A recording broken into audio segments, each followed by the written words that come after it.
Baiklah, tanpa melengahkan masa, saya serahkan majlis kepada moderator untuk teruskan dengan forum yang bertajuk Apa Erti Korban menurut kami. Dipersilakan.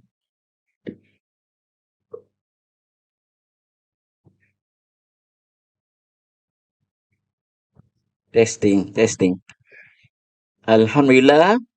Terima kasih Bro Aslam daripada PDI sebagai MC hari ini.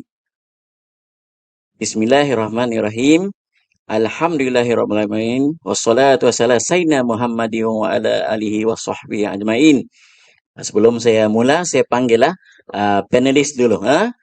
Panelis yang pertama, Ustaz Abdul Rahim. Dipersilakan. Dan panelis kedua, kita persilakan Bro Roslan. Dan panelis yang ketiga, Sister Aryani.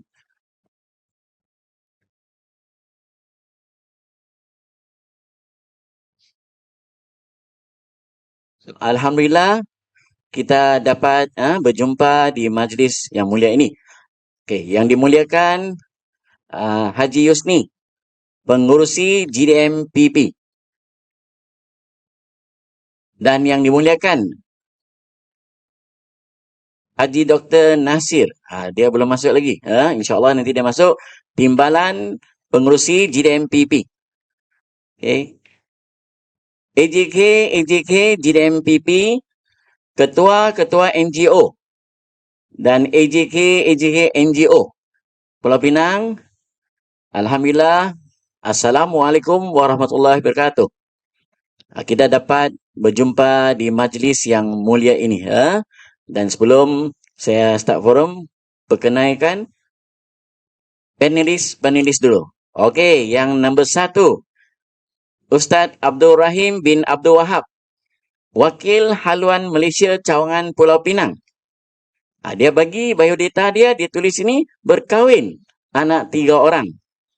Okey, pendidikan Ijazah Yamuk University Jordan, sarjana UKM. Kerjaya CEO Masania Travel and Tours. Alhamdulillah. Dan panelis yang kedua, Muhammad Roslan bin Abdul Rahman Mahendran. Nama panggilan, nama glamour dia, Bro Roslan. Dia merupakan Johan Pidato Syarahan Negeri Pulau Pinang tahun 2022. Tahun 2023 belum lawan dengan Bro Irman lagi. Sama-sama pidato. Tengok siapa menang tahun ni, insyaAllah. Dan ikon mualaf Hidayah Center Foundation. Pulau Agama Islam pada 30 Jun 2020. Ini saudara baru, saya saudara lama. Saya Alhamdulillah 40 tahun.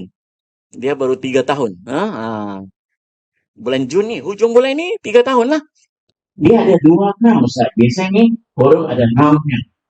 Round pertama, 7 minit. 7 minit. Ada plus minus 1 minit lah. Kalau terlajar sikit, saya bagi warning. Ya. Okay. Round kedua, 5 minit. Dan round ketiga, Ustaz gulung saja. Okay. Alright. Okay, kita ada round pertama, soalan untuk Ustaz Abdul Rahim. Okey, apa yang dimaksudkan dengan ibadah korban dalam Islam? Dan bagaimana untuk menggalakkan masyarakat melaksanakan ibadah korban? Dipersilakan Ustaz Abdul Rahim. InsyaAllah. A'udzubillahi minasyaitonirrajim. Bismillahirrahmanirrahim. Assalamualaikum warahmatullahi wabarakatuh. Alhamdulillahi wa kafa wa nabiyil mustafa sallallahu alaihi wasallam wa ala alihi wa sahbihi wa iqtafa, amma ba'd. Terima kasih kepada periman kita selaku moderator pada pagi ini. Juga mungkin boleh sebut hormati Fadil Ustaz Yusni dan juga rakan panel boleh panggil berolan dengan Sis Aryani. Seterusnya hadirin hadirat muslimin muslimat sidang penonton di live kita di Zoom kita dan sebagainya. Alhamdulillah, sehingga kita mengatur kesyukuran pada Allah Subhanahu wa taala. Pada pagi ini dapat kita dipertemukan Allah Subhanahu wa taala dalam satu majlis, ada yang nyata dan ada yang maya. No? Tapi insya-Allah kedua-duanya ada manfaat dan sebagainya. Saya ingat satu ungkapan dalam bahasa Arab. Rasanya kita selalu sebut dan kita pernah mendengar ungkapan ini disebut sebagai ijlis bina nu'min sa'ah. Maksudnya kita duduk sebentar untuk kita membicarakan berkaitan dengan perkara-perkara yang dapat meningkatkan keimanan kepada Allah Subhanahu wa taala. Jadi insya-Allah kita mengharapkan pertemuan kita ini sama ada secara nyata dan secara maya dan dalam Zoom dan juga Facebook online. Moga-moga kita kata perbincangan kita ini dapat meningkatkan ilmu kita dan juga kefahaman kita dan juga secara langsung meningkatkan keimanan kita kepada Allah Subhanahu wa taala. Okay, alhamdulillah. Kita kembali kepada persoalan yang ditanya sebab 7 minit kan. Sebab dia pegang mic ni dia tak apa? Dia terlupa masa tu kan. Okey, kembali kepada persoalan yang ditanya, apakah yang dimasukkan dengan korban dalam Islam? Okey, kalau kita melihatlah kepada definisi, saya ambil definisi dululah. Definisi yang kita sedia maklum bahawa korban, kalau kita melihat, dia asal daripada perkataan qaf, ra dan ba. Qaf, ra dan ba. Kalau setengah kalau bahasa Arab kita panggil, kalau surah dia panggil wazan dan sebagainya, dia akan menjadi qarib, dia akan menjadi korban. Maknanya dekat. Maknanya adalah dekat. Dan juga dalam istilah korban juga ada satu lagi istilah yang kita kata digunakan adalah udhiyah. Udhiyah. Udhiyah ni memang maksudnya sembelihan korban. Kalau kita sebut istilah korban itu, maksudnya dekat. Maksudnya kita buat satu perkara untuk mendekatkan diri kepada Allah Subhanahu wa taala. Kalau ikut kepada istilah udhiyah, maksudnya sembelihan korban, sembelihan binatang, sama ada lembu, kambing, unta dan seumpamanya. Untuk apa? Untuk juga mendekatkan diri kita kepada Allah Subhanahu wa taala.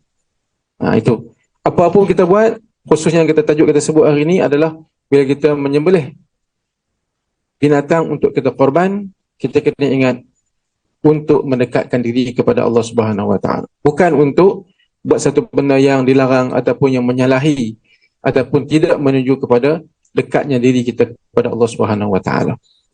Itu yang perkara yang kita nak kena memahami dalam konteks makna korban, kita kata secara kita kata istilahnya. Istilah. Jadi kalau melihat kepada yang disebutkan tadi itu ada dua lah. Satu korban, saya katakan qaraba, qarib, iaitu dekat, ataupun udhiyah. Boleh? Udhiyah. Memang kadang dia benda istilah baru ni dia suka ulang. Udhiyah. Udhiyah ni maksudnya sembelihan binatang seperti lembu, kambing, unta dan seumpamanya untuk kita kata mendekatkan diri kepada Allah Subhanahu wa taala pada bila? Pada hari-hari yang tertentu. 10, 11, 12, 13 Zulhijjah. Jadi dia ada masa, dia ada tempoh dah. Kalau kita sembelih waktu lain pada tersebut, dia tidak dinamakan sebagai korban. Dinamakan sebagai sembelihan biasa sahaja. Manakala yang disebut dalil fasalli li rabbika wanhar. Wanhar tu adalah makna seerti dengan udhiyah, iaitu sembelihan binatang untuk kita melaksanakan ibadah korban kepada Allah Subhanahu wa taala. Itu makna di segi kita kata korban itu sendiri. Kemudian dalam soalan yang pertama juga ada dua soalan kan. Yang kedua tu ditanya bagaimana kita nak apa? Menggalakkan masyarakat untuk melaksanakan ibadah korban. Ini satu perkara yang memang kita kata alhamdulillah hari ni kita tengok orang nak melaksanakan ibadah korban ni, kita kata kita buka saja iklan cepat. Berbeza dengan zaman-zaman kalau zaman saya dulu masa kecil-kecil ni kurang lah kan. kita kata bila buka satu kampung tu boleh dalam 2 ekor, 3 ekor. Tapi hari ni kampung buka ya 7 ekor. Kampung saya pun terkejut. 7 ekor. Kan? Makna di situ bila kita buka ada kesedaran masyarakat sekarang untuk melaksanakan ibadah korban. Cuma di sini kita nak kena semua beringat satu sahaja. Dan kita buat satu ibadah sebab kita buat ni untuk apa? Untuk mendekatkan diri kepada Allah Subhanahu Wa Taala. Kita khawatir dan kita takut bila mana kita buat, kita berlumba-lumba pula. Ni kampung ni berapa ekor ni? Kawan ni berapa ekor ni? Taman ni berapa ekor? Kita berlumba-lumba kebaikan cantik. Tapi dalam lumba tu syaitan masuk. Datangnya, kami 7 ekor. Dengan gaya, dengan bahasa, dengan nada, dengan body language, kami 10 ekor. Dia timbul perasaan yang tak elok. Jadi rugi amalan-amalan kita, sedangkan amalan tu dah cantik, dah baik. Tapi bila datang sifat kita kata bangga diri ataupun bangga dengan komuniti dan sebagainya, timbul riak dan sebagainya, maka kita risau amalan kita yang baik tadi itu nampak zahirnya adalah penuh, padat, tetapi hakikatnya kosong. Jadi di antara kita kata perkara-perkara yang kita boleh ceritakan atau menggerakkan orang-orang masyarakat untuk melaksanakan ibadah korban, antaranya kita kata kita cerita apakah manfaat, apakah kelebihan di sebalik kita melaksanakan ibadah korban. Kalau nak senaraikan terlalu banyaklah kita kata manfaat, kita kata kelebihan-kelebihan kita melaksanakan ibadah korban ini. Kan? Di antaranya kita sebut, kita kata salah satu tanda syukur kita kepada Allah Subhanahu Wa Taala. Kan? Allah bagi rezeki kita walaupun kita dalam keadaan yang sempit, dalam keadaan yang kita kata gawat sekarang ni. Saya pun terkejut juga. Kan, gawat-gawat ni dengan harga lembu bukannya murah macam dulu. Betul mana? Harga lembu hari ni, dulu kita boleh dapat 600, 700. Tapi hari ni standard lembu pun 6,000 lebih. Maksudnya kita letak 900. 900 pun boleh dapat 7 ekor. Itu satu tempat. Itu tak kira tempat-tempat yang lain lagi. Maksudnya di samping kita rasa tidak, poket kita ni rasa macam kosong, tapi hakikatnya bila mana orang itu memahami istilah kita syukur kepada Allah Subhanahu Wa Taala, maka dia akan usaha untuk memenuhi perkara yang baik ini. Itu salah satulah tanda syukur. Kemudian ganjaran yang lain di antaranya ialah kita kata memupuk. Kita rasa kita ni peduli kepada orang lain. Nanti saya akan urai juga benda ni, saya detail sikit pada pusingan kedua ataupun dalam kesimpulan. Dan ceritanya bahawa di sini untuk kita nak menggalakkan, kita cerita kelebihan-kelebihan berkaitan dengan kita melaksanakan ibadah korban. Macam kita dalam bulan Ramadan kan, kita nak galakkan orang buat, penuhkan dalam bulan Ramadan tu, kita nak kena cerita kelebihan Ramadan. Berganda-ganda pun sama macam ni, maksudnya kita menceritakan kelebihan ibadah korban ini kepada orang supaya dia dapat merasai dan dia nak pada perkara tersebut untuk dia dapat dan dia merasai sendiri apa yang sepatutnya, insya-Allah. Tak puas ke ni? Tapi tak apalah, orang pertama kita kembali balik, kita kata mic kepada pengurusi atau moderator, insya-Allah. Fadhal. Alhamdulillah Ustaz. Ustaz mengambil 9 minit. Tapi tak apalah, kerana Ustaz saya bagi can. Alhamdulillah, kupasan daripada orang yang berilmu dan beriman. Dan nasihat Ustaz ialah korban-korban juga, tapi jangan membazir. Jadi riak pula kan. Jadi riak. Riak ini tak boleh. Kerana apa? Hadis sahih. Kalau iman kita berat segunung, riak sebiji sawi, neraka tempatnya. Itu tak boleh. Sikit pun tak boleh. Okey, itu nasihat yang bagus. Okey, ni Bro Roslan ready lah. Dia ada buka handphone siap-siap lah. Semua pakat baca lah kan, tak ingat juga kan. Pasal kurang makan kurma, so tak hafal. Dengan moderator sama juga. Okey, alhamdulillah Bro Roslan ready. Apakah gambaran Bro Roslan sebelum Bro Roslan masuk Islam? tentang ibadah korban ini. Waktu sebelum Islam. Okey, dipersilakan. Terima kasih kepada moderator kita, Brother Irman dan panelis. Okey, Assalamualaikum warahmatullahi wabarakatuh. Alhamdulillah wassalatu wassalam asrafil anbiya'i wal mursalin wa ala alihi wa sahbihi ajmain amma ba'd. Baik, okey, jadi saya akan jawab berdasarkan soalan dari Brother Irman tadi. Apakah pandangan saya sebelum saya memeluk agama Islam terhadap ibadah korban yang dilakukan oleh umat Islam di Malaysia ni lah.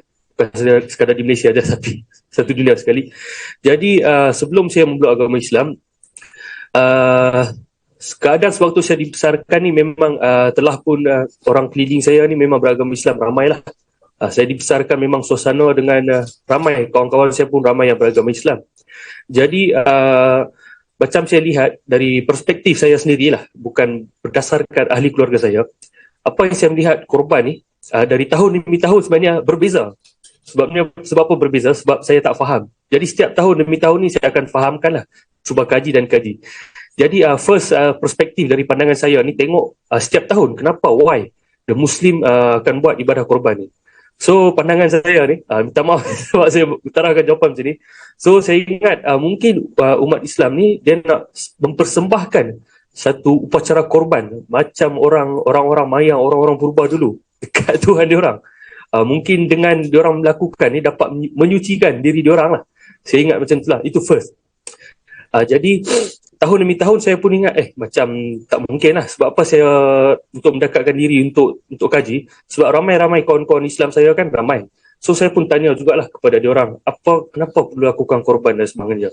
Jadi saya pun dapat jawapan sedikit demi sedikit. Alhamdulillah saya pun dapat memahami.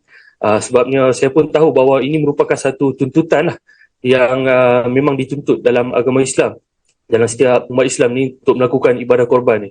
Lepas tu ada juga kawan-kawan saya yang terangkan dekat saya bahawa ada satu Nabi Ibrahim, Nabi Ibrahim di mana anak dia nak disembelih dan ditukarkan secara ajaib masa tu oleh Allah jadi seekor kambing. Masa tu itu apa yang kawan saya ceritakan lah. So masa tu tahun demi tahun pun saya pun dah faham lah, macam ni je. Jadi tak ada pun pandangan negatif ke apa terhadap saya, terhadap upacara korban ni lah. Tapi dari segi ahli keluarga saya pula, contoh misalnya ayah saya, dia jadi lain cerita pula. Di mana ayah saya ni tengok setiap tahun umat-umat Islam ni buat korban, dia kata, ayo kesian lah, diorang ni sembelih ramai-ramai, boleh beli dekat market je, kenapa nak pergi sembelih. Dia kata macam tu lah. Tapi yang menariknya, setiap tahun mesti akan ada kawan-kawan ayah saya, dia akan bagi sedikit dalam satu beg kecil macam ni, daging korban, ramai hantar dekat rumah kami. Walaupun masa tu saya belum agama Islam lagi. Tapi bila saya tanya ayah saya kan, ayah saya bagi tahu, dia kata dia ada bayar sedikit dalam 200-300 dekat masjid ni, 400 dekat masjid ni untuk seekor kambing. Saya bukan nak belagak kau, tapi masa sebelum ayah saya meninggal dunia dulu, saya memang dilahirkan dalam keluarga yang berkemampuan lah. Jadi ayah ni setiap contoh masjid-masjid yang dia pergi tu ada dalam 4-5 masjid di Pulau Pinang ni, walaupun dia time tu non-Muslim, dia akan bayar untuk harga seekor lembu, seekor kambing. So diorang akan bagi sikit lah dekat ayah saya macam tu, walaupun masa tu non-Muslim.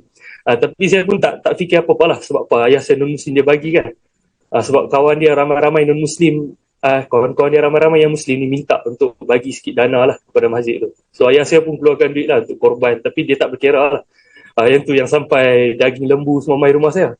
Tapi saya tak makan lah daging lembu tu. Kambing je kami ambil. Daging lembu tu ayah saya berikan kepada kawan-kawan dia yang mungkin memerlukan. Pada masa tu juga saya tertanya dekat kawan saya, masa tu saya sekolah menengah. Saya tanya kenapa ibadah korban ni, daging korban ni dibuat apa? Kan kita dah potong, orang Islam dah sembelih daging korban tu. Untuk apa dia buat daging tu? Lalu masa tu saya ingat daging tu just for fun lah. Orang Islam buat korban ni just for fun, macam tu je. Rupanya baru saya dapat pelajari waktu tu, masa tu non-Muslim, dia kata untuk agihkan kepada fakir miskin. Sebabnya ada lagi ramai yang tak dapat merasai ibadah korban ni. Contoh macam orang-orang susah, ada yang sampai ke Afrika, mereka cerita dengan saya, kita boleh berikan duit kepada negara contoh macam Afrika ke apa, untuk korbankan unta kambing lembu. Baru saya tahu, oh unta pun boleh dikorbankan masa tu. Jadi itulah pandangan saya tentang ibadah korban ni sebelum saya beragama Islam. Ya, brother. Alhamdulillah. Terima kasih Bro Roslan. Bro Roslan pakai 6 minit ya. Tak apalah. Tapi alhamdulillah cover balik lah. Tengok. Kerana tengok keluarga dia ini orang yang baik. So alhamdulillah senang Bro Roslan dapat hidayah. Kita tengok banyak orang bukan Islam, kalau dia baik, insya-Allah peluang dia masuk Islam itu tinggi. Sama dengan kita pun ada sahabat itu. Kita panggil dia Muhammad Tio Telur. Pasal dia jual telur. Dulu dia duduk Sungai Tiram. Dia bukan Islam. More. Selalu dia support More. Di Masjid Sungai Tiram. Saya duduk di Masjid Sungai Tiram sana kan. Sebelah masjid dia. Dia tiada tahun dia bagi. Tapi Alhamdulillah lah. Dia dapat hidayah masuk Islam juga. Itu yang kata. Senang dapat hidayah. Kalau orang yang baik-baik itu. Peluang tinggi lah. Okey, dan tengok satu, kerana bapak dia ada duit. Sebab tu korban ni, Cina kata, ai ului lah, boleh pun berkorban mah. Sebab tu ekonomi mau bagus. Mau ada duit kan. Sebab tu kita nampak orang tak ada duit. Tapi time korban ada duit lah. Mungkin simpan bawah tilam kot. Tang lain dia mungkin tak keluar duit. Tapi korban tu boleh. Kerana tahu pahala dia banyak kan. Okey, so untuk panelis nombor 3 ni. Okey. Panelis nombor 3 ni dia ada kelebihan lah. Korban di Indonesia pun dia pernah tengok. Korban di Malaysia pun dia pernah tengok. So soalan dia tentang inilah. Apa pandangan sister hari ni tentang suasana ibadah korban di Indonesia dan Malaysia? Dipersilakan.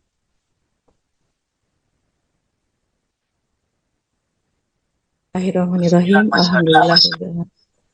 Assalamualaikum warahmatullahi wabarakatuh semua. Terima kasih kepada Tuan Moderator.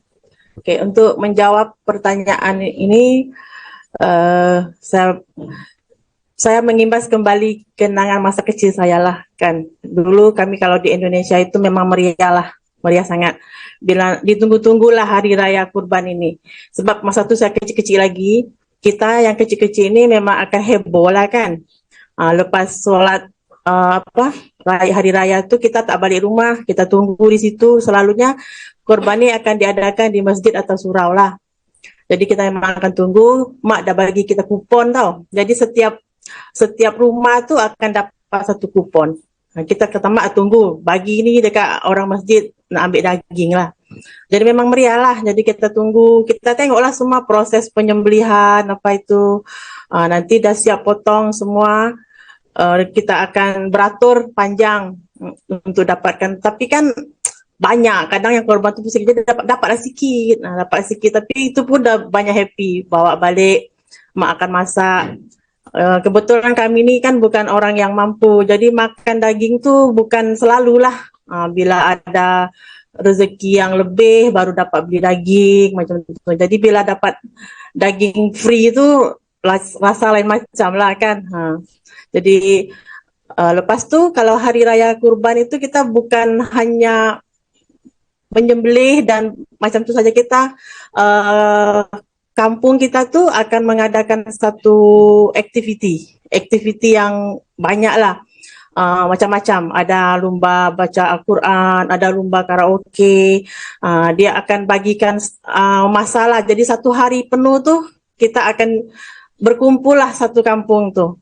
Macam kita ada RT, RW, RT tu rukun tetangga, RW tu rukun warga. Jadi setiap rukun warga tu kadang ada 100 rumah macam tu kan. Jadi akan ada dianjurkan perlombaan macam tu. Jadi mengumpulkan anak-anak muda, orang tua, semua bebas. Cuman yang paling menarik itu ada satu perlombaan panjat pinang. Jadi perlombaan panjat pinang tu dikhususkan untuk anak-anak yang umur 10 hingga 15 tahun. Itu memang ditunggu-tunggu lah, macam kita yang budak-budak ni kan. Dia orang akan tanam satu pokok pinang, dia letak minyak, atas sekali itu dia letak hadiah banyak-banyak. akan dibagikanlah grup-grup, satu grup mungkin 10 orang. Jadi budak-budak yang budak paling gempal yang selalu kasihan lah kan. Dia duduk paling bawah. Naik sampai tak senang tu. Lepas tu nanti sudah siap yang ni kan, dah ada pemenang, kita akan pindah pula ke yang ke sebelahnya itu macam lari dalam karung. Tu. Jadi kenangan saya untuk hari raya Kurban tu masa kecil tu memang meriah lah, indah lah ya kan.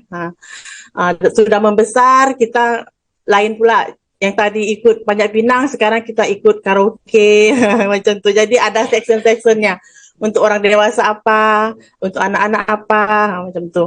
Kemudian kalau yang di Malaysia ini, saya tak berapa banyak kenangan lah kan. Sebab saya datang ke sini, saya menikah pun dengan non-Muslim. Jadi saya tak pernah macam tengok macam mana meriahnya lah.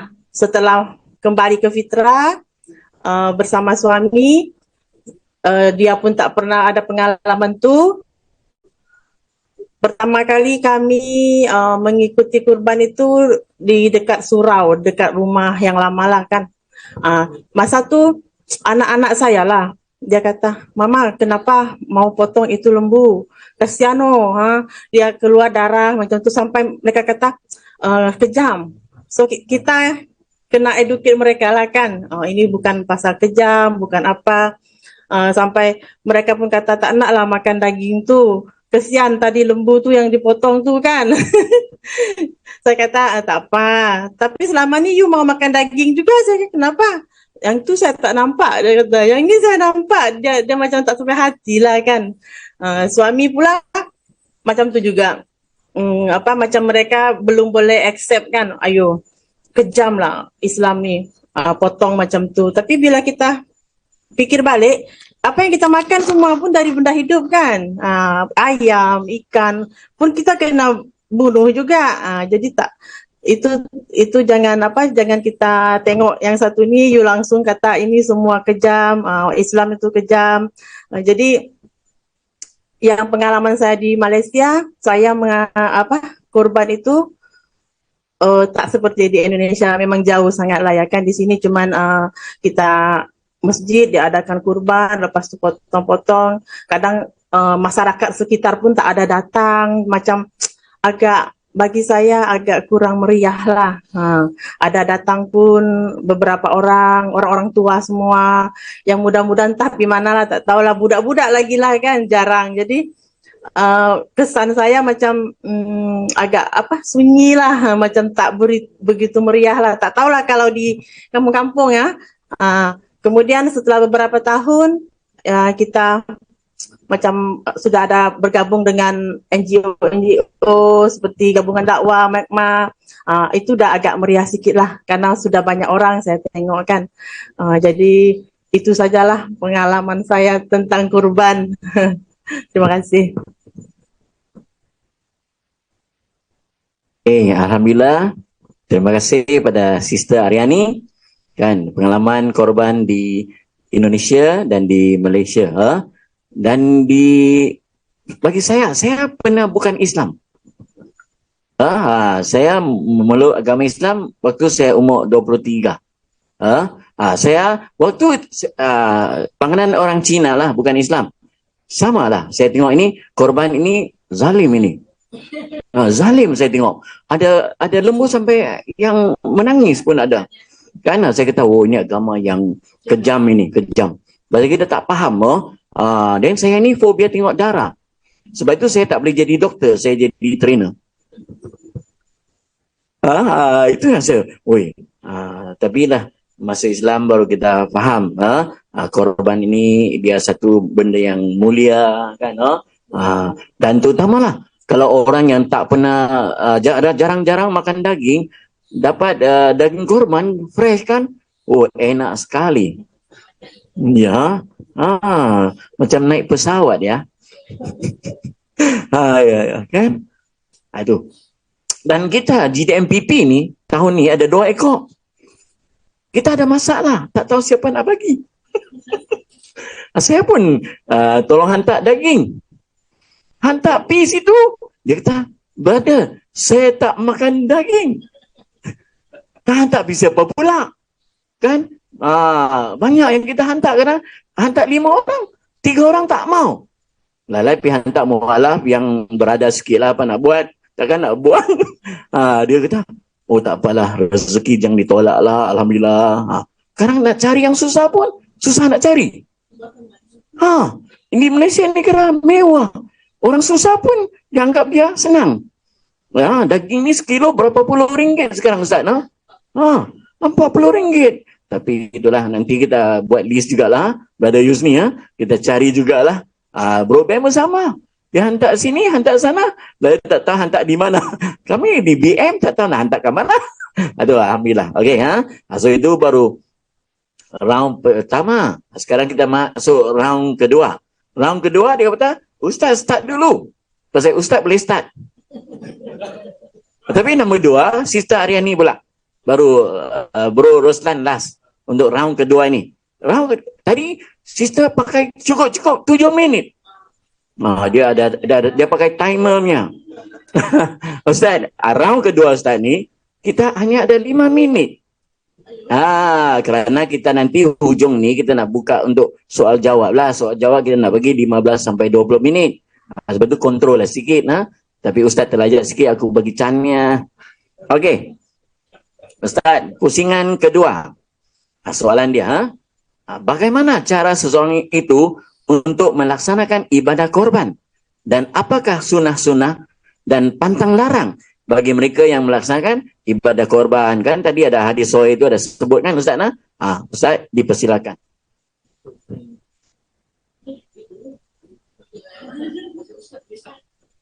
Allah.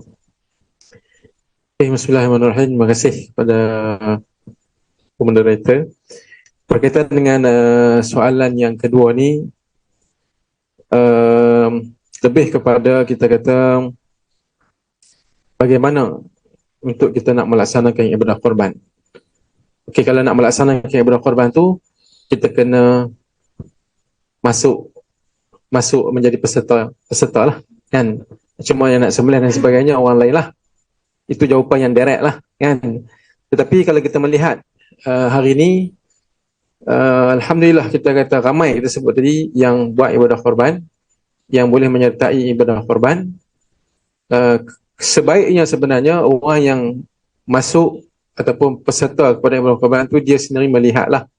Kita kata kita nak sebut apa? Majlis penyembelihan tersebut. Itu yang terbaik lah, yang terbaik. Tapi kalau tak tengok pun tak ada masalah. Mungkin dia nak masuk tapi kita tak boleh tengok darah. Kalau tengok, kita kata pingsan. Tak apalah.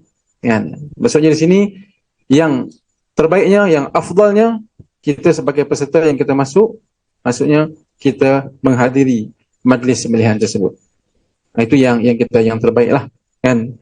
Cuma di sini, bagi mungkin persiapan-persiapan lain. Persiapan-persiapan lain atau persediaan lain disebut tadilah kita nak kena ada ilmu berkaitan dengan ibadah korban. Bila kita ada ilmu, persepsi yang diceritakan tadi tu dia hilang. Nak kata zalim, nak kata kesian, benda tu ada dan kita nampak dan kita pun kadang-kadang terlintas di hati kita. Kita faham ibadah korban itu apakah makna yang sebenarnya. Maka zalim tadi tu, ni bukan zalim ni. Ini adalah ibadah. Ini kita kata kesian ni. Kalau kita kesian, setiap hari kalau kita pergi tempat sembelihan, lagi kesian. Kan? Kita kata, kalau pergi tempat orang sembelih lembu, tiap-tiap hari tu. Kita tengok dia orang sembelih tu, lembu pertama, kedua tu, okey lagi lah. Tangan dia tu boleh lagi. Kena 10 ekor orang itu. Kan? Macam mana? Tu sembelih, tak kira lapah lagi. Bila kita tengok sembelih lapah, tak lapah, nak tengok yang katuk tulang lagi. Kalau betul-betul nampak tu, kita nampak memang zalim semua lah. Lepas tu goreng pula, makan pula, panggang makan lagi lah. Kalau kita memikirkan secara akal. Tapi kalau kita faham konsep ibadah korban yang sebenar ataupun sembelihan yang sebenar, maka kita kata itu bukannya satu kezaliman, bukan. Adalah itu merupakan ibadah dan diberikan pahala pula kepada kita. Kan? Tu kita perlu tu persiapan apa? Persiapan dari segi ilmu. Apa-apa pun ada ilmu, dia akan hilang persepsi yang buruk ataupun yang negatif. Kan? Itu satu benda yang kita kata memang kita nak kena cuba memahami, belajar dan seumpamanya, kan.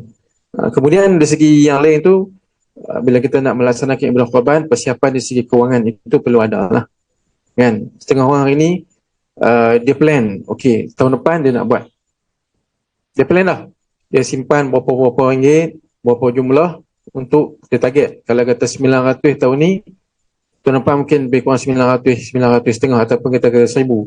Dia bajet dah. Bulan pertama, bulan kedua sampai Korban tahun depan tu, dia boleh kumpul dalam lebih kurang 1000 dan dia akan buat. Itu persiapan-persiapan yang kita boleh buat. Dan hari ni ada sebahagian organisasi, NGO, koperasi, institusi dan sebagainya, ada. Dia orang buat, kita kata tabungan korban. Tabung, esok last sekali dapat. Satu yang boleh katakan dapat mungkin 10 ekor, 20 ekor, 7 ekor dan sebagainya. Sebab apa? Sebab dia plan daripada awal. Dan hari ni saya yakin dan percaya ada qaryah sendiri pun, kampung pun buat dah tabung korban. Maksudnya setiap bulan yang mana ni dia letak bagi dan akhirnya dia dapat melaksanakan ibadah korban. Ini satu perancangan dan persiapan yang bila mana kita nak, maka kita akan buat. Berbezalah dengan orang yang ada duit. Kan, orang ada duit tak apa, dia fikir okey boleh. Lala ni dia boleh bagi. Tapi kat mana pun dia kena ada persiapan di segi kita kata kewangan untuk dia nak melaksanakan ibadah korban tersebut. Ini satu benda yang kita kata perlulah. Dan yang seterusnya persiapan dari segi diri kita. Diri kita bersedialah. Kadang orang ada duit, kadang dia ada perancangan, tapi dia tak bersedia untuk menggunakan duit dia untuk korban. Ada. Kan? Dia ada duit, kemampuan, tapi dia duduk tengok orang buat korbannya dan duduk terima daging korban sahaja.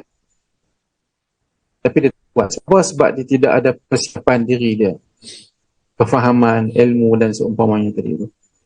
Kan? Dan benda-benda ni, bila kita ada kesedaran, ataupun kita sebut sebagai al-wa'yu. Wa'yun. Kita sebut dalam bahasa Arab, wa'yun. Wa'yun ni kesedaran. Bila ada kesedaran dengan apa-apa benda pun, maka insya-Allah dengan kesedaran itu berpandukan dengan ilmu dan kita ada kefahaman, dan insya-Allah di situ kita akan melaksanakan perkara tersebut. Tapi kalau tak ada kesedaran, kan, ilmu pun tak mau cari, tak mau faham, dia tak akan buat. Jadi itulah persiapan-persiapan, 3 persiapan lah yang saya sebut, yang kita kongsikan. Moga-moga insya-Allah benda-benda ni perlu. Okey. Berkaitan yang kedua, itu soalan yang pertama. Soalan yang kedua, berkaitan pantang larang yang disebut berkaitan dengan hadis.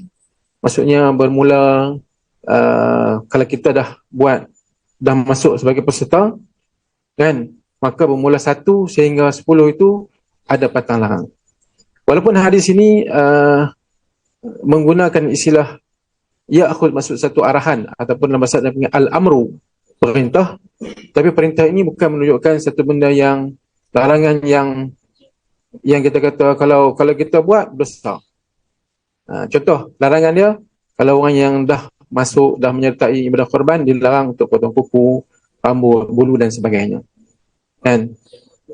Jadi hukumnya bukan kata tak boleh terus. Kan? Bukan kata tak boleh terus. Maksudnya itu satu larangan yang dikatakan kita kata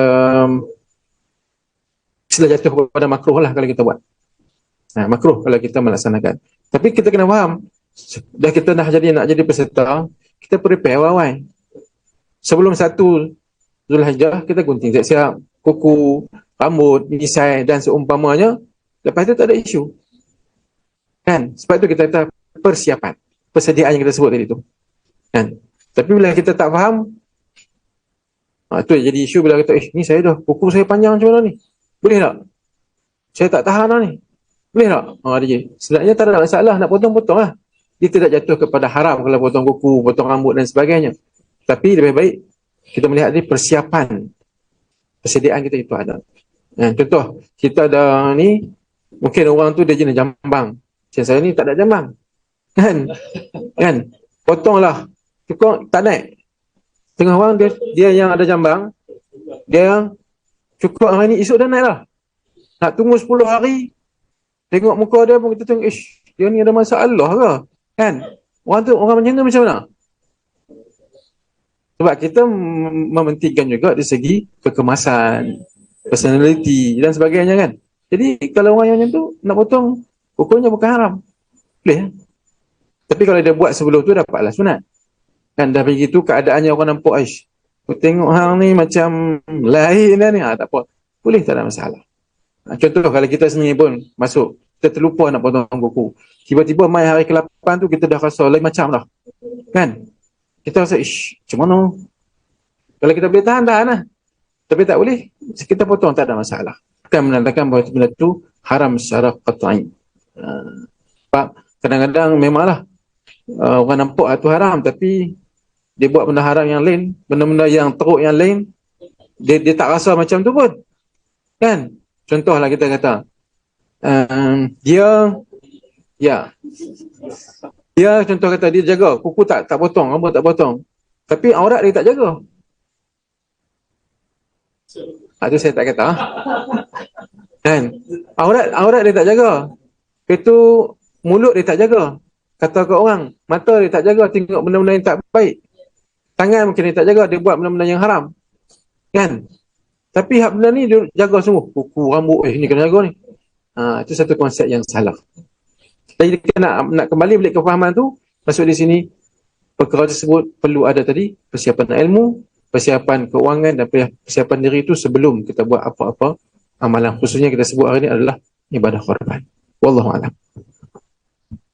Alhamdulillah, terima kasih Ustaz. Ustaz guna 8 minit. Tapi tak apalah, Ustaz saya bagi bonusnya. Saya tahu Ustaz dia kena cakap panjang sikit. Ustaz lepas tu Ustaz dia kata kena ada ilmu. Sebab itulah dia kata al-ilmu nafi'un. Ilmu ini manfaat pada kita. Kita nak buat apa pun ada ilmu. Kan? Sebab itu penting. Kalau tak ada ilmu, nanti kita buat kerja, apa pun tak betul pun kita jalan juga. Itu. Sebab itu penting tu dia ada ilmu. Sebab itu dia ada satu cerita. Kerana tak ada ilmu, jadi masalah lah. Kan? Ini sembahyang di surau kan? 2 orang Cina Islam, 2 Melayu Islam. Sembahyang dengan imam. Kan? Lepas tu, dia sembahyang tak boleh cakap lah kan? Imam dia baca sembahyang maghrib, dia suka baca surah Al-Kafirun. Dia kan lupa tentang wala antum abiduna ma'abud. Dia tak jumpa lakum dinukum waliyadin. So hak Cina Islam ini patut dia tegur dia lah. Lakum, dia tak tahu nak tegur, dia tegur dengan slang Cina. Imamah, lakum dinukum tak maliyah. Mana boleh? Batal lah. So hak Melayu duduk tepi dia, weh, sembahyang tak boleh cakap. Batal juga. Hak Cina Islam nombor 2 dia kata, untung gua tak cakap. Itu cakap. Lepas itu, hak Melayu nombor 2 kata, weh, untung tak cakap, itu cakap. Habis imam tu baca Bismillahirrahmanirrahim. Dia kali, weh, sembahyang tak boleh cakap. Dia sambung lagi dengan imam batal. Pasal tak ada ilmu lah Ustaz. Itu Ustaz kata memang ilmu itu penting. Okey. Ini untuk Sister Aryani kan. Sister Aryani ini ada tulis buku kan. Iaitu Sejadah yang Basah. Dan dalam kisah hidup Puan diwarnai dengan pelbagai pengorbanan. Okey, boleh Sister Aryani ceritakan kisah hidup sister yang paling bermakna dan juga waktu kena korban juga kan. Okey, dipersilakan. Masa 5 menit. Saya ingat nak cerita panjang tapi 5 menit saja kan. Jadi saya cuma ambil 1 poin sajalah. Seharusnya ada 2 poin. Okey. Pengorbanan yang saya lakukan adalah pada sampai satu titik selepas saya murtad selama 13 tahun berkahwin dengan suami. Sampai satu masa tu Allah bagi saya hidayah kan untuk kembali ke Islam. Jadi suami saya ni memang dia benci Islam, dia memang tak suka Islam. Jadi bila kita cakap pasal agama, gaduh. Gaduh, memang gaduh. Dihinalah kita punya agama, dihinalah semua.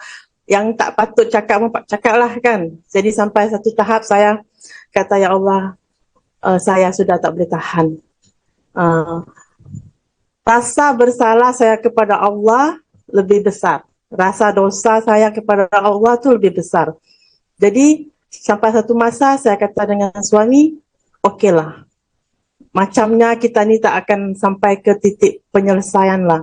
You dengan ego you, saya pun tak boleh lagi nak bertahan. Saya sudah tunggu selama 13 tahun. Saya sudah buat banyak dosa. Saya malu dengan Allah. Saya berdosa durhaka kepada kedua orang tua saya. Sekiranya sudah banyak yang saya korbankan untuk dia. Maksudnya pengorbanan untuk dunia saya tu sudah sapu habis, sampai agama pun saya tinggalkan. Tapi Allah masih sayang saya dan bagi saya peluang untuk bertaubat dengan dia memberikan hidayah kepada saya. Saya cakap dengan dia, okeylah. Kalau memang you tak nak terima Islam, tak apa.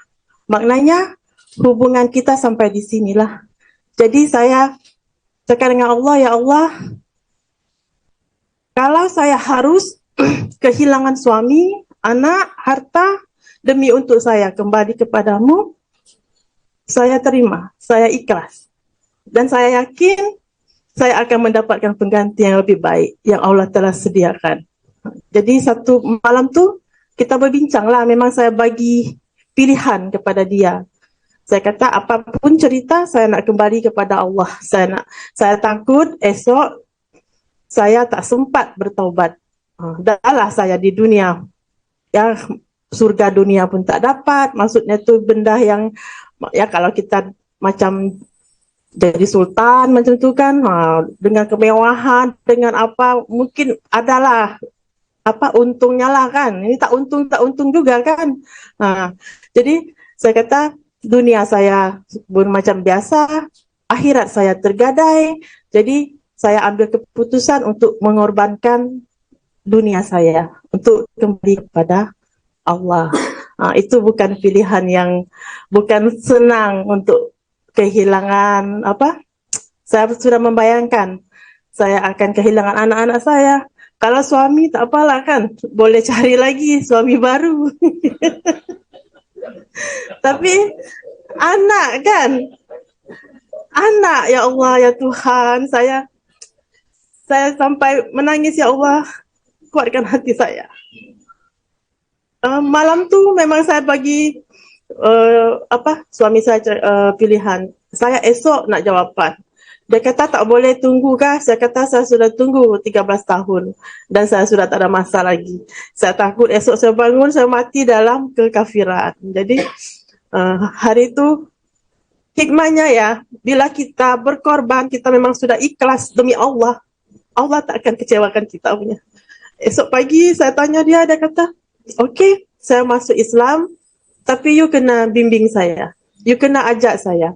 Ya, saya kata, saya tak nak you masuk Islam dalam surat, dalam sijil saja. Saya nak you jadi Muslim yang taat, yang mengenal Allah, yang mengenal agama. Dia kata, okey. Saya macam masih tak yakin tau. Ya Allah, betul kan ni? Ataukah dia sekedar nak menyenangkan hati saya? Tapi saya kata, setidaknya sudah ada titik terang yang saya tinggal di sayanya kan. Kalau memang dia ini mau, saya akan bimbing dia. Jadi malam itu, hari itu, mulailah perjuangan saya untuk bawa suami saya ke dalam agama Islam ini. Dan saya tak pernah membayangkan dia akan menjadi seorang pendakwah macam tu kan. Ada satu kesedihan, bukan sedih, kegembiraan. Maaf ya. Bila saya lihat dia jadi imam di belakang banyak orang, saya tak pernah membayangkan dia berdiri di depan tu. Itulah ya, kuasa Allah itu kita tak dapat tebak. bila kita ikhlas berkorban, dan Allah akan ganti dengan bayaran yang cukup indah lah. Jadi itulah pengorbanan yang saya berani ambil, dan Allah tidak kecewakan saya. Alhamdulillah. Alhamdulillah, Sister Aryani ya. Kan pengorbanan yang bagus, yang ikhlas. Lepas tu ni Allah bimbing. Itu Bro Ben. Suami dia ini Bro Ben ni alhamdulillah lah pengurusi Magma Pulau Pinang. Saya dengan itu kadang-kadang lepas solat subuh lah kalau ada masa kami tadarus kan Quran. Mula-mula saya tengok dia merangkak dengan ikhfar, ishar kan ila ma'guna, bila guna pun dia tapi alhamdulillah lepas beberapa bulan dia boleh baca Quran dengan lancar. Dia ni fast learner ini. Dengan tajiknya mula mat arili sukun, mat badal, mat semua mat ramzi dia tahu. Mat salih dia kenal itu. Tapi alhamdulillah lepas didikan cepat dia belajar Quran. Kami lagi berapa muka surat dia nak khadam hari kan. Lepas tu dia pindah rumah, postpone saya lah. Bila settle down kita baca balik ya. Okay, Bro Roslan dia ever ready. Dia pagi-pagi dia kata, Bro Irman saya hari ni pakai bateri ever ready. Tanya, jangan tak tanya. Okay. Soalan tu Bro Roslan. So Bro Roslan kongsikanlah pengalaman menyertai aktiviti ibadah korban. Dan apakah impak, ada kesan konsep pengorbanan ini dalam hidup selepas saja masuk Islam. Alhamdulillah. Dipersilakan Bro Roslan. Alhamdulillah. Terima kasih Brother Irman. Jadi apakah kesan pada diri saya. Jadi selepas je saya memeluk agama Islam pada 29 bulan 6 2020. Jadi saya menyertai ibadah korban ni pada tahun 2021. Pasal first time saya sertai ibadah korban ni di Masjid Jami' Syekh Yusof Dobigat dekat Georgetown Pulau Pinang. Sebab apa di masjid itu? Sebab saya didaftar ke nak karya di masjid itulah. Jadi masa tu memang saya kosong, tak tahu apa-apa tentang ibadah korban. Ustaz Yusof Yaakob, dia yang galakkan selalu saya, dia yang asah saya lah untuk sertai ibadah korban ni. Dia suruh pagi-pagi Roslan kena datang dengan Rizwan, datang solat dulu kan, ada satu solat tu semua dan sebagainya dia tunjuk. Lepas tu dia kata lepas tu kena balik tukar baju dan sebagainya. Tapi masa tu saya tak tahu yang korban ni, sebab saya tak tahu macam mana ibadah korban ni dibuat. Saya ingat masa tu korban ni dia akan buat mungkin macam satu station, ada satu tempat tu macam tempat sembelih ke, macam dalam Tesco kita tengok ada tempat daging macam tu lah, ada papan, so teratur lah. So saya pun masa tu lepas dah habis solat yang pagi tu, subuh tu, saya pun still je maintain pakai baju Melayu saya dengan kemas lah. Saya tengok dekat orang tu, awak semua orang dah tukar t-shirt, pakai slipper, pakai boot. Saya ingat alamak. Lepas tu terus Ustaz Yusof kata, okey Roslan, pakai glove hang naik atas lori ambil kambing. Saya kata, sudah. Saya pakai baju macam ni, saya kata. Dia kata, kan saya suruh bawa, kan saya kata tukar pakaian. Saya pun alamak, macam ni rupanya korban. Tapi tak apa, saya pakai apron. So Ustaz tu kata, dah tahu cara korban? Saya kata, saya tak tahu. Dia pergi bagi kat saya satu pisau. Dia kata, Hana tolong, dia pergi ajar saya tarik macam C, tarik sekali lah. Dia kata macam tu. Saya kata, tak mau, saya tak berani. Dia kata, okey kalau Roslan tak berani tak apa. Roslan pegang kambing tu. Saya pegang, kena tendang terus. Saya kena tendang tu. Saya ingat kambing tu kecil biasalah. Saya ingat kambing tu mungkin dia lemah kan kecil kan. Sebab saya tengok lembu tu besar kan. Saya ingat kambing tu kecil. Saya kena tendang tu sampai saya terjatuh dekat satu lubang tu. Lubang tu untuk bagi darah lembu tu, darah yang korban tu mengalir. Saya terjatuh kat dalam tu. Saya ingat, saya pula yang masuk kat dalam. Lepas tu saya pegang, ustaz tu pun tunjuk step dia. Masa tu saya tak tahu posisi nak pegang macam mana. Jadi leher dia tu menghadap dekat saya lah. Yang betul-betul menghadap. Tengkuk dia sini, saya tengah facing. Lepas tu dia pun tarik, lepas tu dia orang takbir, Allahu Akbar, Allah macam tu. Dia tarik, sak. Darah tu kena muka saya dengan baju Melayu saya habis kotor lah. Kena kat muka saya. Lepas itu memang saya ingat first and last adalah hidup saya. Korban saya ingat. Memang takut lah. Lepas kenal-kenal tu saya tengok semua orang, diorang tak indahkan saya. Diorang buat je kerja tu. Saya ingat diorang tak peduli saya kan, saya dah kotor macam ni. Saya ingat diorang tak peduli kat saya. Dah habis-habis tu dia kata okey lepas. Saya tengok lagi semua orang buat tak tahu je kat saya. Terus tak isu kata okey Roslan angkat kambing kedua. Macam tu je dia proceed. Saya kata kat ustaz, saya rasa saya tak ready lagi ustaz sebab dah kenal macam ni. Lepas tu dia kata panggil Rizwan. Adik saya lah Rizwan. Saya cari-cari tak jumpa, dia duduk dalam store masa tu. Dia tak mau main langsung. Dia kata saya tak berani. Dia kata. Jadi itulah pengalaman. Tapi lepas tu dalam beberapa jam tu saya pun beranikan dirilah. Sebab tu ada satu syak masjid tu dia galakkan, dia terang kata awak ni lelaki ni tanggungjawab. Yang tu buat saya rasa sedikit malu lah. Lepas tu dia kata tak apa Roslan, slow dulu, jangan pergi tempat nak korbankan, nak potong leher dia tu. Dia kata saya pergi tempat lapah dulu. Tapi masa saya tepi lapah tu je, tepi korban tu sama aja. Bukan jauh mana pun. Tengok sini nampak korban, sini tempat lapah tu je. So saya pun tolonglah, dia siat kulit semua, dia ajar saya. Itulah banyak juga saya belajar. Ada yang pakai bawang putih, dia pergi letak apa, dia pergi tanggalkan kulit tu, sampai satu bak tu, sampailah tahap untuk sebelah satu ekor kerbau pula, lembu sama. Dia kata yang tu dia import dari Australia. Saya tengok memang kesian lah juga, memang comel lah. Masa dia nak korban lembu besar tu, semua orang saya tengok pegang dia dah memang ramai-ramai.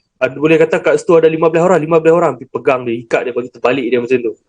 Saya start kereta, saya duduk dalam kereta je masa tu.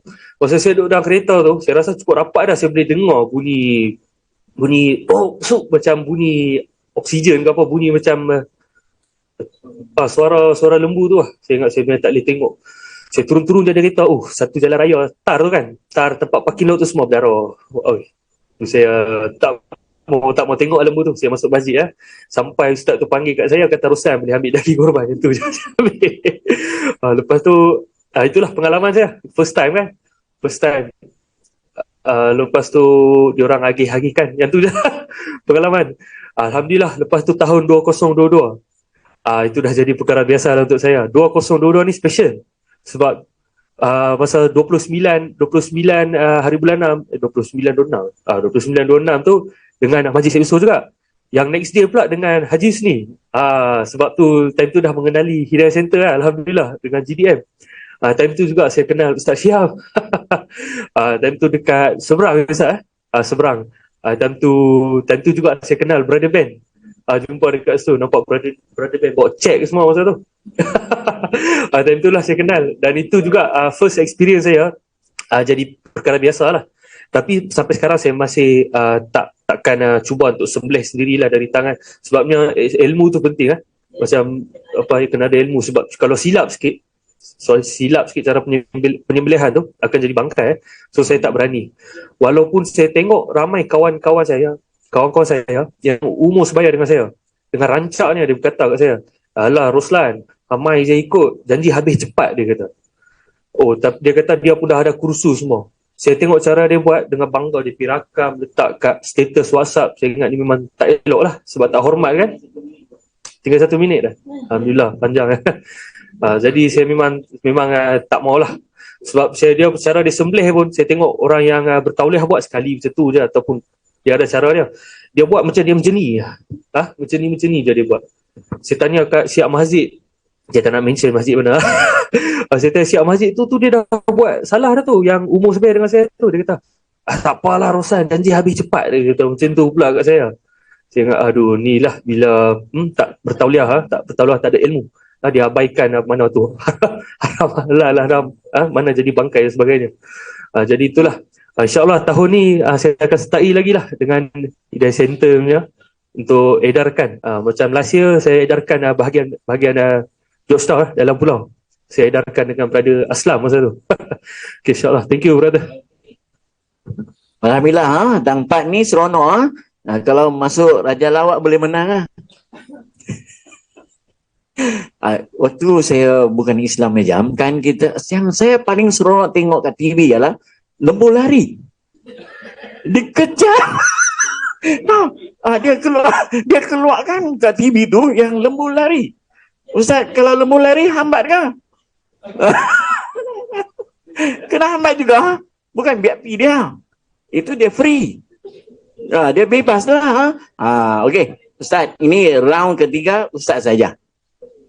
Ustaz dia. Itu yang dia nampak broadband tu, dia bawa cek tu, dia baik lembu. Okey, Ustaz gulunglah tentang ibadah korban ni kan. Ustaz orang yang berilmu. Ustaz, untuk gulung ni 5 minit je.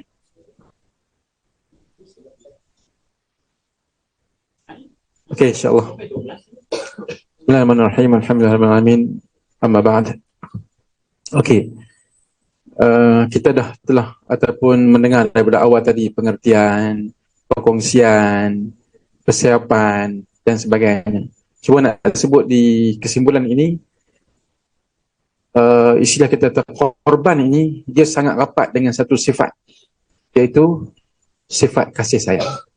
Ataupun di tempat-tempat yang lain saya sebut korban dan cinta. Korban dan cinta. Cinta ni ada kasih sayang. Pengorbanan ini dia mesti ada kaitan dengan kasih sayang. Contoh kita ambil dalam konteks kita untuk melaksanakan ibadah korban. Kita nak sembelih tu, bukan kita boleh sembelih ikut suka. Dia ada sembelihan yang tata caranya untuk kita kata, kita ni ada, kita kata kasih sayang sesama dengan binatang tersebut, dengan pisaunya yang tajam, dengan kita kata tidak istilah kita kata nampak ganas dan sebagainya, ada di situ. Kan? Pula kalau kita melihat, kalau kita kata ibadah korban itu sendiri, daging dia kita sembelih, dia tak ambil kita semua, maka kita berikan kepada orang lain pula. Bila orang lain menerima daging, macam sebut lah kan, dapat benda free ni, fresh pula kan, apa yang tak suka? Semua orang suka. Kena pula memang duk idam-idam nak makan daging kan, dapat pula bukannya kata seketui, sekilo, setengah kilo, kadang setengah tempat bagi 2 kilo sebab lembu dah besar kan, dapat pula banyak kan. Kalau kata makan di kedai tu seketul lah kan, tapi ni dapat sekilo, boleh masak berapa kali. Maka di situ datang apa? Dia gembira, kasih sayang. Oh, dia kata ada orang teringat kepada dia kan. Nampak? Kau mana pun kita kata korban ini dia ada kaitan dengan kasih. Kalau kita melihat kepada makna pengorbanan pula, lagi-lagi ya kan, melihat kepada sirah Nabi Ibrahim dan Nabi Ismail, pengorbanan yang sangat besar. Ni lama tak jumpa anak, tiba-tiba perintah Allah suruh sembelih, mengorbankan cinta, kasih. Tapi di situ Allah juga kasih kepada hamba-Nya, Allah tukarkan dengan kibas, dengan binatang yang lain. Nampak? Jadi kita nak sebut di sini kesimpulan ni, cerita kat mana pun, bila sebut korban ke, udhiyah ke, pengorbanan ke, dia akan masuk ataupun akan kena kepada satu sifat, iaitu kasih sayang. Kan? Hatta kita sendiri pun dalam kita buat majlis korban tu, kita nak lapor dan sebagainya kan.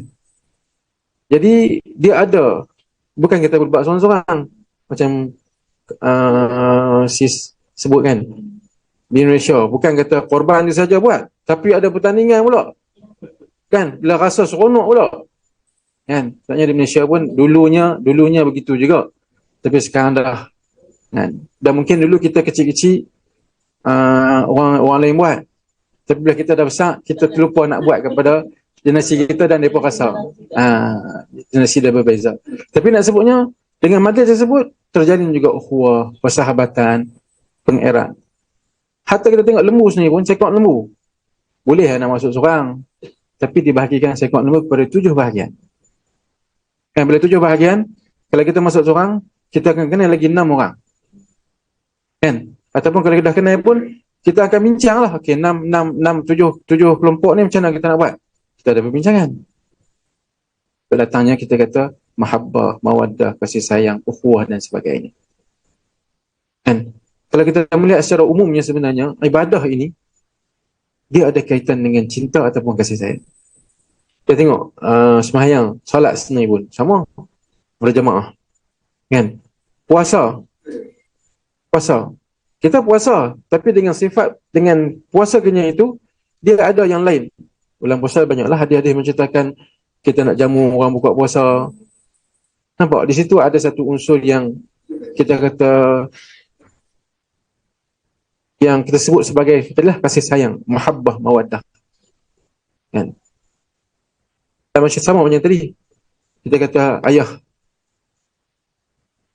Roland ni, dia yang sebelum Islam, dia ada rasa apa? Rasa nak tolong. Kan? Dia bagi. Dan diberikan balik kepada dia daging. Boleh tak boleh tu, kalau tanya saya kata boleh. Dalam konteks dakwah, tak ada masalah. Kan? Cuma mereka nak makan, tu terpulang lah. Dan sebagainya. Tapi nak ceritanya, benda itu ada kaitan dengan tersebut sebagai kasih sayang. Kan? Saya suka kaitkan juga dengan sebelum ni kita sebut jamuan apa dekat pesta kan? Jamuan raya. Saya sebut berkaitan dengan Bismillahirrahmanirrahim. Dengan nama Allah yang Maha Pemurah lagi Maha Penyayang. Maha Penyayang itu akan menyentuh semua aspek kehidupan kita. Hatta dalam konteks tajuk kita hari ini, korban. Satu minit, wallahu ta'ala alam. Kan? Moga-moga insya-Allah pertemuan kita ini pertemuan yang juga diberikan kepada kita mawaddah, rahmah, kasih sayang, ukhuwah dan juga maghfirah, keampunan Allah Subhanahu wa taala. Sama ada maya, Facebook, Zoom ataupun secara nyata ni, moga-moga insya-Allah sama-sama kita dapat manfaat bersama. Wallahu taala alam. Yang baik tu datang modal yang nama itu kena perangan saya sendiri. Saya minta maaf, minta ampun kepada semualah, yang nyata dan juga yang maya. Wallahu alam. Okey, alhamdulillah. Yang penting golongan ustaz tu tengok apa ibadah pun dia ada link tu, kasih sayang kan? Kita kasih sayang dengan Allah, kasih sayang sama-sama manusia. Dan hari ini kita hadir forum ini pun kerana kasih sayang antara satu sama lain kan? Kita ada 15 minit untuk soalan. Jangan pergi mana-mana lagi. Ada 15 minit lagi untuk soalan yang fizikal dan online. Dipersilakan.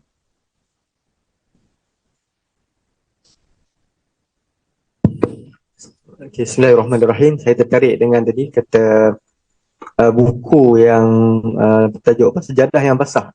So, soalan saya macam mana nak dapatkan buku tu? Itu saja. Terima kasih.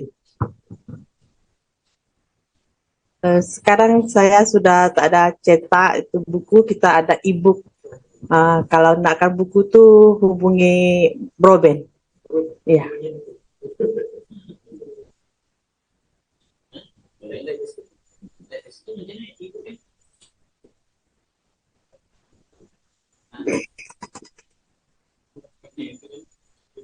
Ya, ada satu soalan kat TikTok. Oh, okey, ada soalan.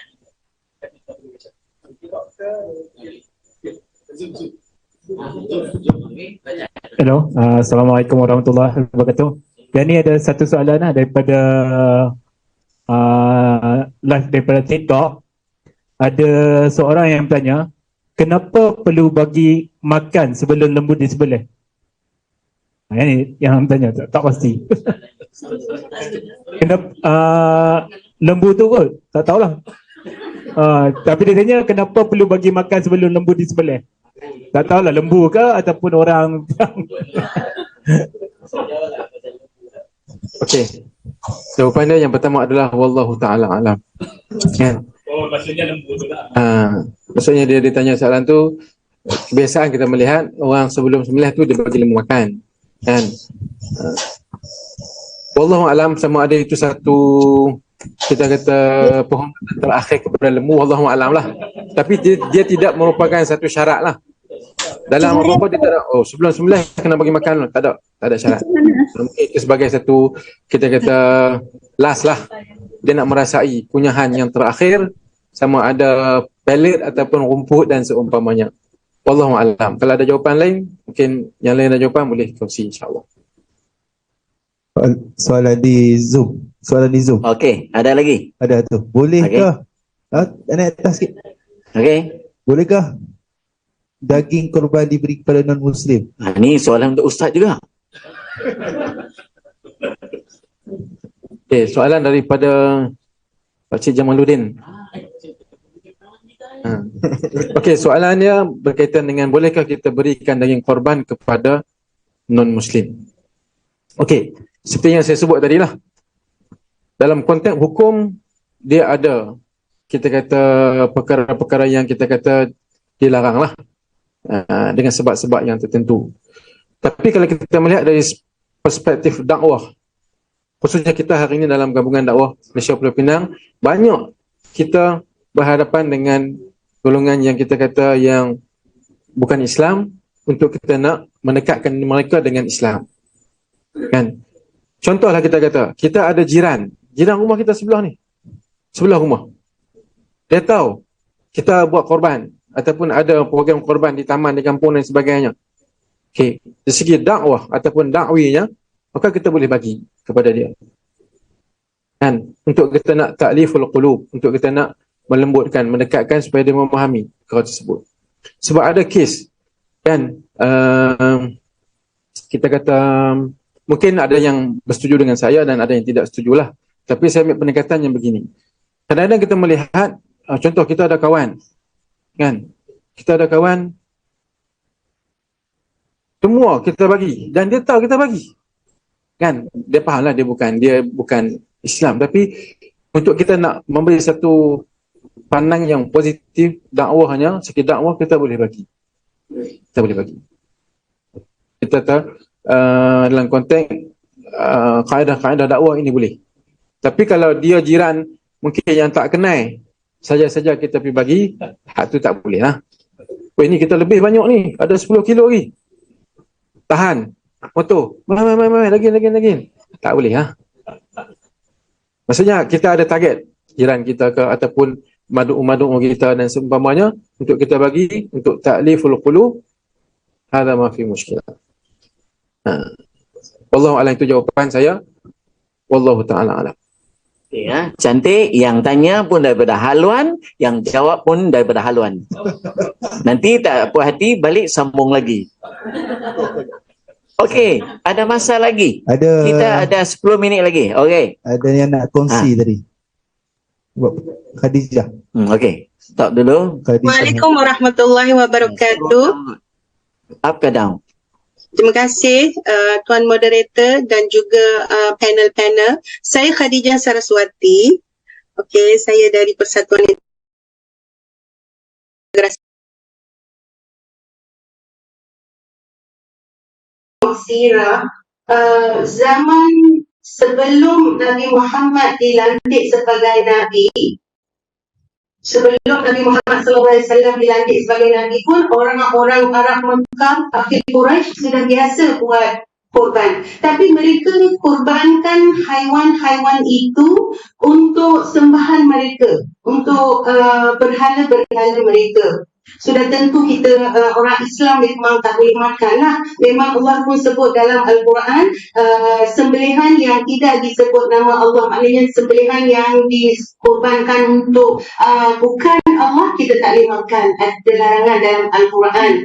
Dan dikatakan masa mereka ni, orang-orang Arab ni, mereka nak buat korban, haiwan-haiwan ni akan dihias cantik-cantik dengan dia punya the body, the badan haiwan itu akan dihias dengan macam-macam perhiasan sebelum dibawa ke tempat sembelihan dan disembelihkan. Maknanya mereka sebagai orang, maknanya belum Islam lagi masa tu, non-Muslim masa tu, mereka pun buat korban dengan begitu perasaan yang perayaan. Mereka ada the celebration mood. Mereka sembelih dan agihkan daging-daging itu. Itu orang Arab. Bagi orang Hindu juga, ada mereka buat korban. Biasanya orang Hindu dia akan korban kambing. I don't know kalau orang-orang Malaysia pernah tengok atau tidak, tapi saya tahu because saya memang datang dari latar belakang itu, so saya tahulah biasa kita orang ada bincang tentang nak sembelih, bukan sembelih, maknanya sembelih kita punya yang Islamik sembelih, tapi mereka akan kurbankan kambing, tapi cara mereka kurban tu lain sikit, tak macam kita. Nabi SAW mengajar kita sembelih haiwan itu dengan cara yang lembut, sekali potong dan sebagainya. Tapi orang Hindu, dia sembelih tu dia sekali hayun dia punya pisau atau parang or something like that lah. Sekali hayun, dia bukan potong daripada dia punya urat yang dekat apa tu, what we call that, yang salur nafas tu. I think salur nafas kot. Dia tak potong dekat situ. Mereka sembelih dari bahagian atas kepala. Ini yang saya faham. So maknanya dari zaman dulu lagi amalan korban haiwan ini sudah ada. Tapi bagi kita istimewanya korban kerana Allah perintahkan kita dengan begitu jelas dalam Al-Quran. Itu satu kelebihan untuk kita. Jadi orang Islam, okay, this is my idea lah.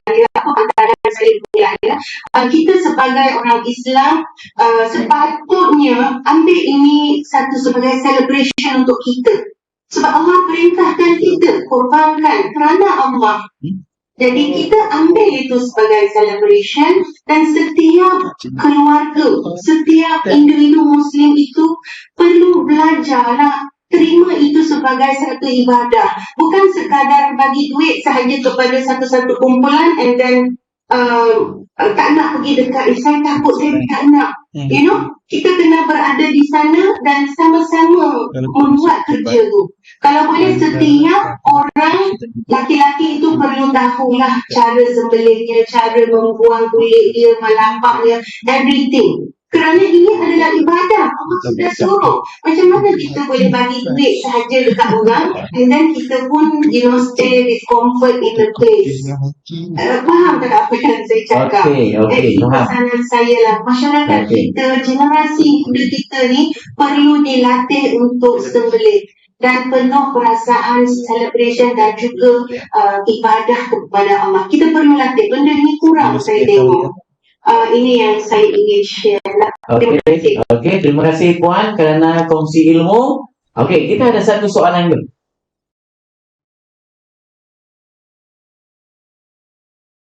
Dan rambut yang gugur itu, perlukah bayar dam? Ini soalan untuk Ustaz.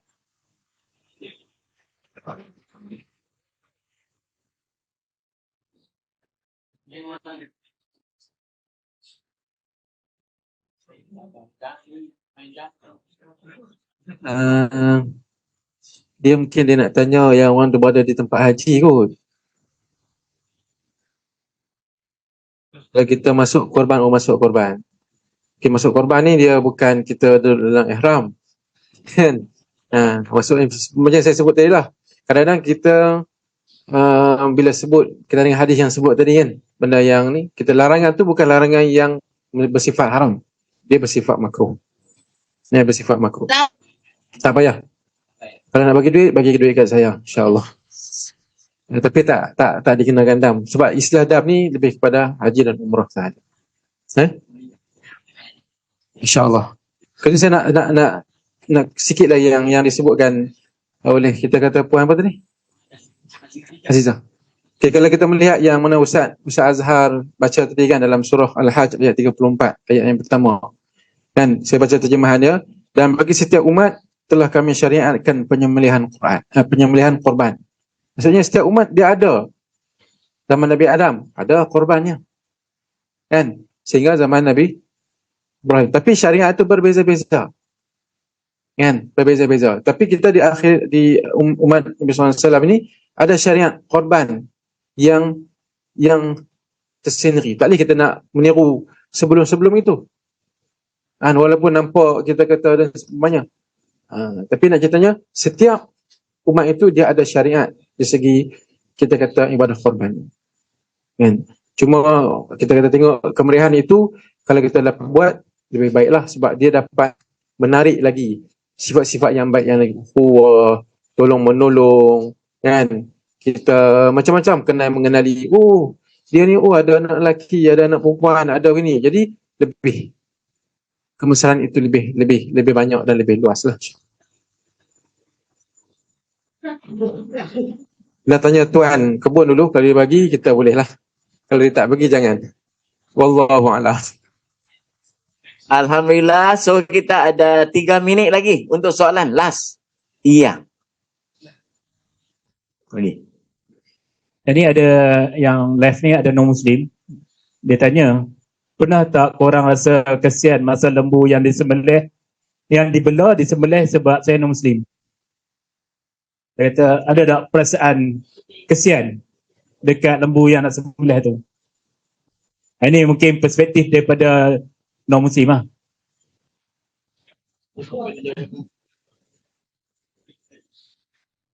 Perasaan ada rasa kesian ada tanya. Of course ada. Tak ada kan? Normal kan. Tapi macam apa yang korban ni kan perlu satu pengorbanan kan. Walaupun kasih sayang apa kan. Ini merupakan itu satu pengorbanan lah kita kena lakukan. Contoh macam kisah Nabi Ibrahim tu mana dia sayang kepada anak dia, tapi itu membuktikan dia betul-betul cinta pada Allah Subhanahu Wa Taala. Allah perintahkan dia untuk sembelih anak dia. Walaupun dia sayang anak dia, tapi dia kena buat lah. Dia nak buktikan bahawa dia boleh mampu lakukan lah demi Allah. Tapi Alhamdulillah Allah dah tukarkan dengan kepada binatang yang lain. Kalau berada tanya saya kan, rasa kesian memanglah, rasa kesian of course. Tapi itu merupakan satu tuntutan untuk kita buat. Itu dari saya lah. Syed. Bila mana kita sebut kesian ni fitrah sebenarnya. Dia fitrah. Kan? Kalau kita tengok hak tak sembelih pun, kalau mati kita rasa kesian, kita rasa sedih. Kan? Memanglah disebut kita bela, kita bagi makan. Dia kembali kepada kita sebut tadi ilmu, kefahaman. Sebab kita tahu, walaupun kalau itu nampaknya begitu, tapi dia merupakan bagi kita sebagai Islam, dia merupakan satu ibadah. Kan, satu ibadah. Bila kita faham ibadah, maka kesian itu tetap ada, tapi di situ dengan cara yang paling baik kita mematikan binatang tersebut. Allahuakbar. Saya tambah sikit tu ya. Okey, boleh? Bagi satu lagi. Sebab kalau ikut, saya pernah tengok satu dokumentasi yang kajian, sebenarnya sembelih itu lebih kata bersifat murni kepada haiwan berbanding cara pembunuhan yang lain. Macam tembak dan cucuk dengan karen dan sebagainya. So haiwan tu lebih selesa disembelih berbanding dengan cara yang lain. Yang kita nampak sembelih tu lebih kejam dari yang lain. Wallahualam, yang ni kajian lah. Ya, Alhamdulillah Bro Ad kongsi ilmu penjelasan tentang korban ini. Okey, so kita forum sampai setakat ini. So Alhamdulillah, terima kasih pada panelis. So kita tutup di sini kita bagi-bagi pada MC Bro Aslam.